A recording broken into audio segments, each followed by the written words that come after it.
Hey, I thought we were bringing in our home defense guns today. Yeah, this is mine. That's your home defense gun. Mm-hmm. You don't have a suppressor on it. No, I don't need it. You don't need it? You're gonna blow your eardrums out. That's 5.56. Dude, there's a thing called auditory exclusion. Okay, is that a thing I can put on my gun, or what is it? No, us humans, we're built in one. Okay, how does that work? All right, so auditory exclusion is your brain's survival response during a survival situation. You don't hear the bang. Wow, so I don't need a suppressor then for home defense? Let's talk about it. Should you use a suppressor for a home defense gun? I already bought it. Dang it. Wasted your money.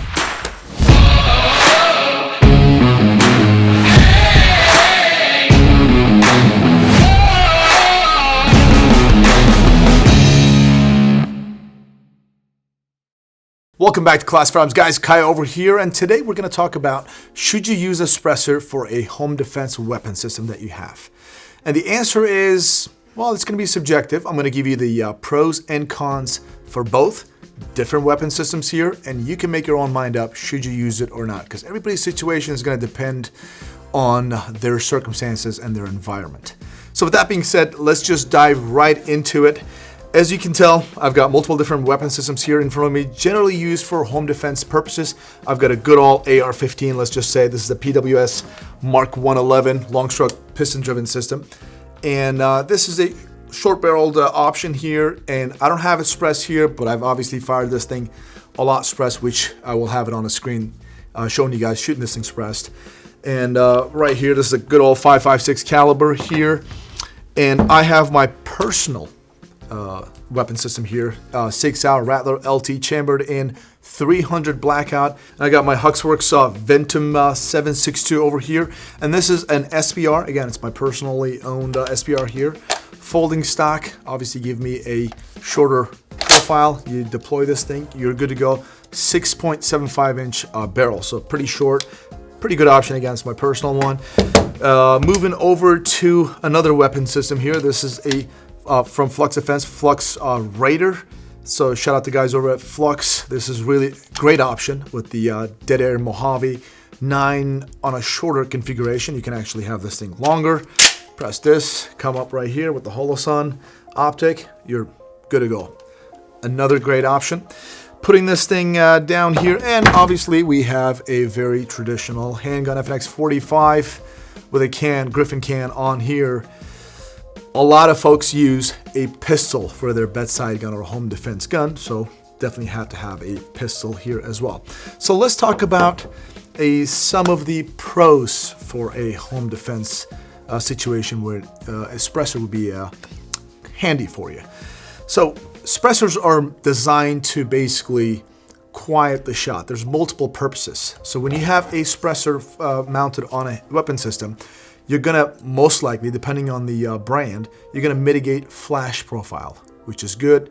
A lot of folks in the professional environment field, let's just say, they really don't want flash profile or minimize that as much as possible. So that way you're not just disorienting yourself. At the same time, in a low light situation, you're not giving up your position as well. So there's that. Flash profile is reduced. Also noise reduction. Depending on the caliber, depending on the speed of that caliber, whether that's supersonic or subsonic, you're going to have a significant noise reduction.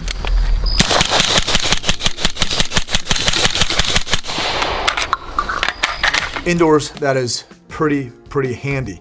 And so when you are actually using a suppressed firearm indoors, it's going to be great for communicating with your loved ones or your people around you.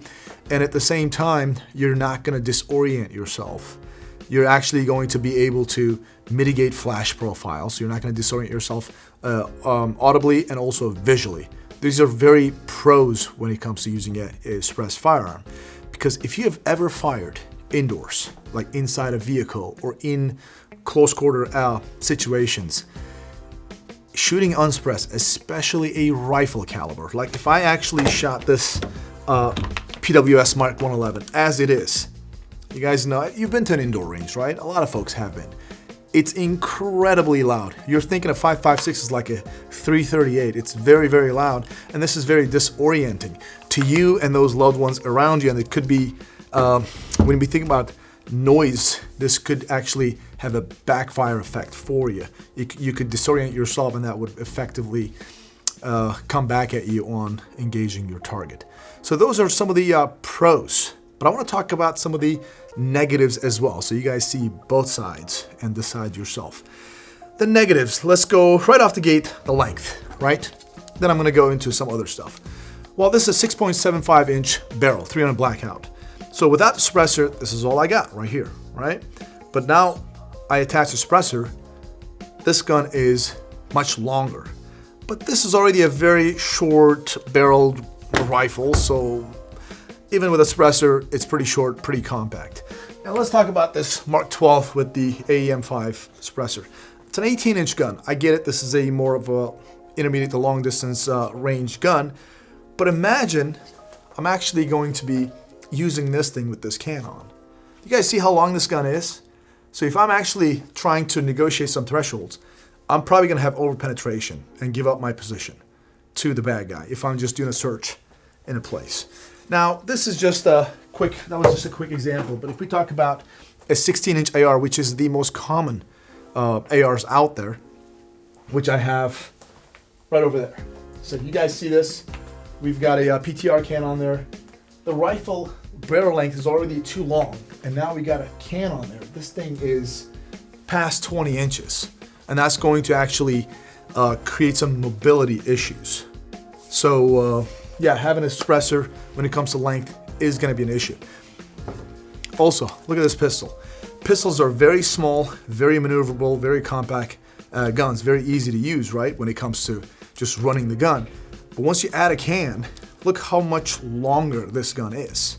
So you're gonna actually have, this is gonna affect the way you shoot this gun too, because it's very front heavy, again, depending on the suppressor that you're using. That is one con. Another con for using a suppressor, unless you have your gun properly tuned to run a suppressor, or the gun, it is basically proven to work, they're tuned up, married up pretty well, you may have issues shooting a gun suppressed. I've had, I don't know how many times I threw a suppressor on a random rifle and I start having reliability issues. You get too much back pressure, or you get too much back pressure, the magazine can't keep up, the bolt just travels too fast. The weapon system is not adjustable when it comes to gas adjustments, and next thing you know, you're having reliability issues. And also with handguns, I don't know how many times I've thrown a suppressor on a handgun because it has a threaded barrel, and the handgun basically did not run anymore. So FNX 45s are known to just run very, very good, but they just didn't. You just had reliability issues, and also your projectile, the way the ammunition that you use, is very, very important too, to be able to run your gun suppress reliably. And with a handgun, when you have this Browning tilting action handguns, you need a booster. Generally speaking, you need a booster, a little device, a little spring-loaded device right here that basically helps your handgun run a suppressor more reliably. So if you don't have that, if you don't have all those avenues covered, next thing you know, you're running a gun suppressed and you're having reliability issues, and you don't want that during a home defense or self-defense situation. That is bad. Another con, I guess, depends on how you look at it, pros and cons, but it would be a pro running the gun unsuppressed. Well, pro and con both. Hear me out. You're going to have a significant loud profile. So I'm shooting this thing, as I was talking to you initially, if I'm shooting this thing indoors in a vehicle, close quarter applications, this is going to create obviously more flash profile. The shorter the barrel, you're gonna get the more of it. It's gonna be very concussive, very loud if you're shooting especially a rifle caliber. Now, what happens when military folks, police officers, SWAT teams, when they make an entry into a room, what do they throw in first? A flashbang. A flashbang has 170, 180 plus decibel ratings. They are so loud, and the reason for that is to disorient the individuals inside. That momentary disorientation is enough for teams to get in and actually effectively take care of business. Now, what happens is when an incredible amount of noise, we're talking about really a concussive noise when we're subjected to it, our brainstem, which is our primal survival area, that basically gets into a fight or flight or freeze like a survival response. And guess what? In that very short, like split second, you basically are so disoriented, your brain is unable to process the information, and visually and audibly. You cannot process information, and boom, guys get in, take care of business. Same thing may happen. Now, the reason I said pros and cons, they're both, because I could just be doing that to the bad guy, bang, bang, bang. The bad guy's gonna get concussed too because it's extremely loud in a close quarter application, but I could do that to myself as well. And flash profile, that's also visually disorientation. But the pro end of this would be, imagine you've got multiple bad guys just in your house, in your property, and if you're firing a few shots, well, first of all, the guy that's in your room or nearby that you're shooting at, he's obviously disoriented, or the loud bang just throws him off his game. He's taken off. Well, what happens to the guy on the drive, or guys on the driveway or in the backyard or somewhere nearby? Well, they're hearing those shots. They're out of there. Okay. Now, I also want to underline this. Folks, for some reason, think that if you're shooting Suppress indoors, it's so quiet, you're not going to hear it. Well, if I'm shooting subsonic, 300 blackout, 200 grain, 220 grain, yeah, it's going to be very quiet. But it's not just so quiet where people don't hear me. People still, at least in the house, will hear the pressures coming out of this suppressor. If I'm shooting a supersonic round, then you're gonna hear the crack. You're still gonna get that crack. People are still gonna hear that. So this is not Hollywood, so it's gonna be still loud enough. But shooting unsuppressed, well, guess what? Your neighbors are gonna hear it. If you're not in a position to call 911, well, some folks are gonna hear the shots. They're probably gonna be wondering what's happening there, call the police, or at least call somebody. Actually, back when I was working the road, we've had, I remember responding to many calls where, hey, you know what, I think some shots were coming out of that house. And we would get there, and unfortunately people would be shot in there. And they were not in a position to call the police. Because neighbors heard the shot, we were able to get dispatched and go check it out, give some medical assistance, save lives, or catch the bad guys, whatever. So those are the pros, I would say, shooting unsuppressed. So it's not, if you guys notice, when we are talking about doing things tactically, there's not really one size fit all. All depends on the situation, right? And if you're just living by yourself, you're pretty good at shooting indoors. You don't want to shoot with a can on. You're good to go. You're not disorienting yourself, but you don't have to communicate with anybody. But if you got people in the house, well, there's another argument. Like if you're shooting suppressed, maybe those folks are still sleeping. They don't know what's going on. If you're shooting unsuppressed, now everybody hears what's going on. They're coming out of their room, whatever. So depending on your environment, what kind of life you're living, and what situation, circumstances you're subjected to. For me, I personally use a suppressor for my situation. This is my home defense gun. I brought this thing to work. I obviously have my sling, I've got my light. I just removed them for a specific video that's coming out, so stay tuned for that one. But this is it, this is what I use. I got my defensive supersonic rounds, and something happens, I deploy this thing and hopefully take care of business. But that doesn't mean that I can't use this thing. Again, there's pros and cons. I choose to use suppressed, but if you choose to use unsuppressed weapon system, that is also not wrong in itself. Everybody has a different preferences. So anyways, guys, let me know your thoughts in the comments section. What do you think about my pros and cons for both systems?